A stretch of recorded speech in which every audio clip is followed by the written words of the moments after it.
चलो तुम उधर से जाओ, मैं इधर से जाता हूं। वह किसी भी हालत में बचकर ना भागने पाए। ओके नायक।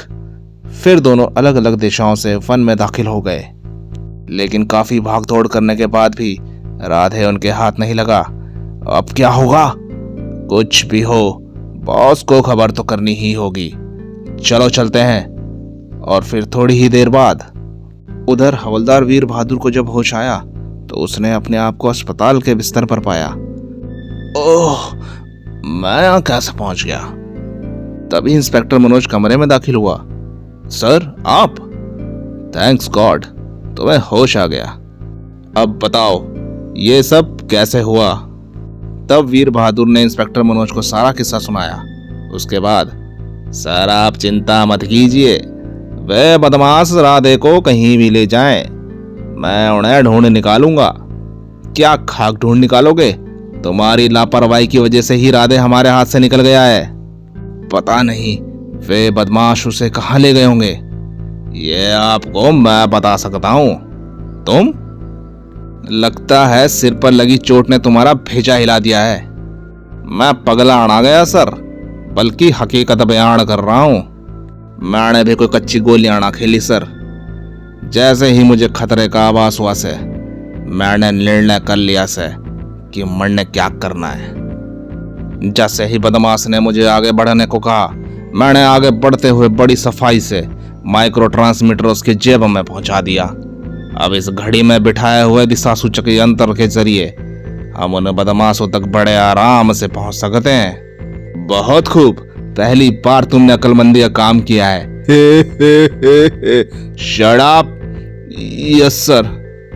इससे पहले कि उन्हें ट्रांसमीटर का पता चले, हमें उन्हें ढूंढ निकालना होगा।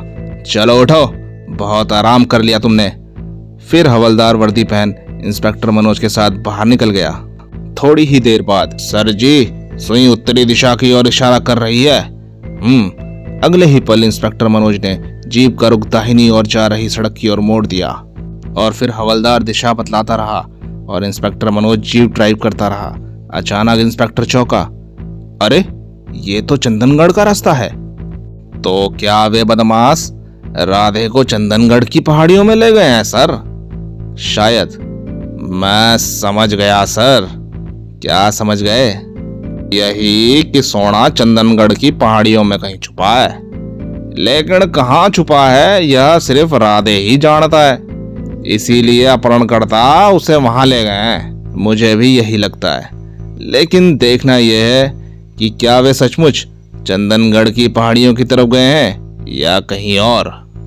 उधर नायक चंदनगढ़ स्थित स्टार रेस्टोरेंट के तहखाने में लगे शक्तिशाली ट्रांसमीटर से अपने अज्ञात बॉस को अपनी असफलता की जानकारी दे रहा था। बॉस, हमने उसे बहुत ढूंढा, लेकिन वह ना जाने कहाँ गायब हो गया। तुम 3 थे और वो अकेला, फिर भी वह तुम लोगों को चकमा दे गया।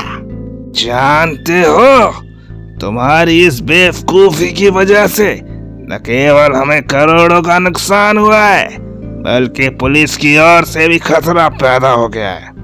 हवलदार वीर बहादुर तुम्हारी सूरत देख चुका है और अब पुलिस तुम्हारी और शेरा की तलाश कर रही होगी, लेकिन पुलिस हम तक कभी नहीं पहुंच पाएगी बॉस। ये सोचना तुम्हारी बहुत बड़ी बेवकूफी है नायक। मुझे अभी अभी खबर मिली है कि इंस्पेक्टर मनोज हवलदार वीर बहादुर के साथ चंदनगढ़ की सीमा में दाखिल हो चुका है। ये कैसे हो सकता है बॉस? उसे कैसे पता चला कि हम चंदनगढ़ में हैं? बातों में समय बर्बाद ना करो। इससे पहले कि इंस्पेक्टर मनोज तुम लोगों तक पहुंचे, तुम लोग दूसरा रास्ता पकड़कर चंदनगढ़ की सीमा पार कर जाओ। Yes boss. कहने के साथ ही नायक ने संबंध विच्छेद कर दिया और अपने साथियों के साथ ऊपर जाने वाली सीढ़ी की तरफ दौड़ पड़ा। लेकिन जैसे ही वो अपने साथियों के साथ रेस्टोरेंट के बाहर आया, सर वो रहे बदमाश। अरे ये तो यहां भी आ पहुंचा। आओ जल्दी। और इससे पहले कि पुलिस जीप उनके निकट पहुंचती, वे कार में बैठ गए और भागकर कहां जाओगे बच्चों? इंस्पेक्टर मनोज ने अपनी जीप कार के पीछे लगा दी। सर इन बदमाशों के साथ राधे नजर नहीं आया। इनके पकड़ में आते ही राधे का भी पता मिल जाएगा। अभी इंस्पेक्टर मनोज की बात खत्म ही हुई थी कि तभी उफ, oh my God! Inspector Manoj ने बड़ी फुर्ती से ब्रेक लगाते हुए जीप रोक दी। शायद कार में टाइम बम फिट कर दिया गया था। फिर तो ये काम उसी समय हुआ होगा जब ये बदमाश रेस्टोरेंट के अंदर थे। मतलब उस रेस्टोरेंट में मुजरिमों का कोई आदमी जरूर मौजूद है। मुझे उसे सामने लाने का कोई उपाय करना चाहिए। यहाँ का काम तो यहाँ के पुलिस निपटा लेगी। हमें स्टार रेस्टोरेंट में जाकर इन बदमाशों के बारे में पूछताछ करनी चाहिए। Yes sir. लेकिन रेस्टोरेंट के कर्मचारियों से की गई पूछताछ का कोई नतीजा नहीं निकला तो इंस्पेक्टर मनोज मैनेजर कासिम मियां से पूछने लगा, चंदनगढ़ की पहाड़ी यहाँ से कितनी दूर है? सिर्फ 2 घंटे का रास्ता है हुजूर। आओ चलें। थोड़ी ही देर बाद, अब हम कहाँ जा रहे हैं सर जी? हम चंदनगढ़ की पहाड़ियों की तरफ जा रहे हैं। मैं एक बार उस पहाड़ी का मुआयना करना चाहता हूँ। परंतु जीप चंदनगढ़ की आबादी वाला इलाका पार कर जैसे ही वीराने में पहुंची, अचानक इंजन बंद हो गया। इंस्पेक्टर मनोज ने काफी कोशिश की लेकिन जीप स्टार्ट ना हुई। तब उसने जीप में से उतरकर इंजन चेक किया। इंजन में तो कोई खराबी नजर नहीं आती। फिर जीप स्टार्ट क्यों नहीं हो रही है? तभी, सर जी, टंकी में लीकेज है। शायद पेट्रोल खत्म हो गया है। ओह, अब क्या करें सर जी? अब पहाड़ी तक का रास्ता हमें पैदल ही तय करना होगा। फिर तो पहाड़ी तक पहुंचते पहुंचते रात हो जाएगी। कुछ भी हो, पहाड़ी का मुआयना किए बगैर मैं वापस नहीं लौटूंगा। तब हवलदार जीप से टॉर्च निकाल इंस्पेक्टर मनोज के साथ चल पड़ा। पैदल रास्ता तय करते हुए जब वे पहाड़ी पर पहुंचे तो रात हो चुकी थी। यहाँ तो अंधेरे और वीरान चट्टानों के सिवा कुछ नजर ना आ रहा सर जी। पर जब आ ही गए हैं तो एक राउंड लगा ही लेते हैं। तभी हाय, हाय,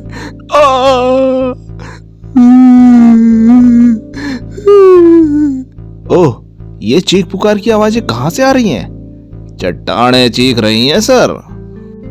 लगता है ललवा डाकू और उसके गिरोह के आदमियों की आत्माएं यहाँ भटक रही हैं। खामोश।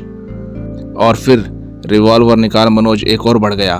चुपचाप मेरे पीछे आओ। जिद छोड़ दीजिए सर जी, प्रेतों को नाराज करना ठीक ना है। वो देखिए सर जी, भूत। दहशत के कारण टॉर्च उसके हाथ से छूट चट्टानों से टकराती हुई अंधकार में खो गई। लेकिन मनोज के पलटने से पहले ही वह आकृतियां गायब हो चुकी थी। कहाँ है भूत? अभी तो सामने ही थे, पता नहीं कहाँ गायब हो गए। कोई भूत वूत नहीं है, यह सब तुम्हारे मन का वहम है, तुम पर डर का। कहते कहते इंस्पेक्टर मनोज चौंक उठा। ओह, तो ये हैं भूत। भाग चलिए सर जी, वरना ये हमारी कब्र भी यहीं बना देंगे। परंतु इंस्पेक्टर मनोज ऐसे भूतों से डरने वाला नहीं था। हॉल्ट, रुक जाओ वरना गोली मार दूंगा।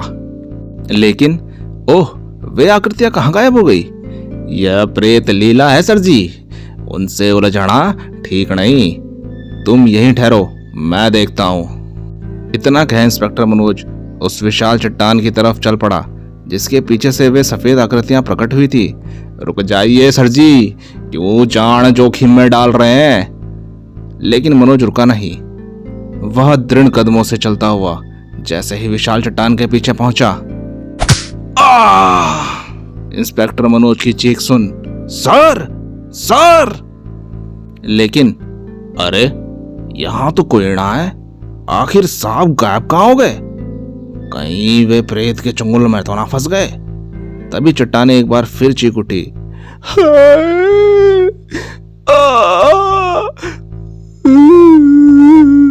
हे भगवान, अब मैं क्या करूं? और तभी अचानक हवलदार वीर बहादुर के शरीर को धक्का लगा और वह अपना संतुलन खो बैठा। अगले ही पल वह तेजी से नीचे की ओर लुढ़कता चला गया। चीखती चट्टानों का क्या रहस्य था? क्या इंस्पेक्टर मनोज प्रेतों के चुंगल से छुटकारा पा सका? 2 करोड़ का सोना कहाँ गायब हो गया था? क्या राधे जानता था कि सोना कहाँ है। वह अज्ञात आदमी कौन था जिसने पुलिस को ट्रेन डकैती की सूचना दी थी? क्या इंस्पेक्टर मनोज सोना बरामद कर सका? राधे का अपहरण करवाने वाला अज्ञात बॉस कौन था? ये सब जानने के लिए जुड़े रहिए इस चैनल से और देखिए अगला भाग, पैगाम एक लाश का। ये कहानी आपको कैसी लगी कमेंट में ज़रूर बताएं। वीडियो को लाइक कीजिए और चैनल को सब्सक्राइब कीजिए। धन्यवाद।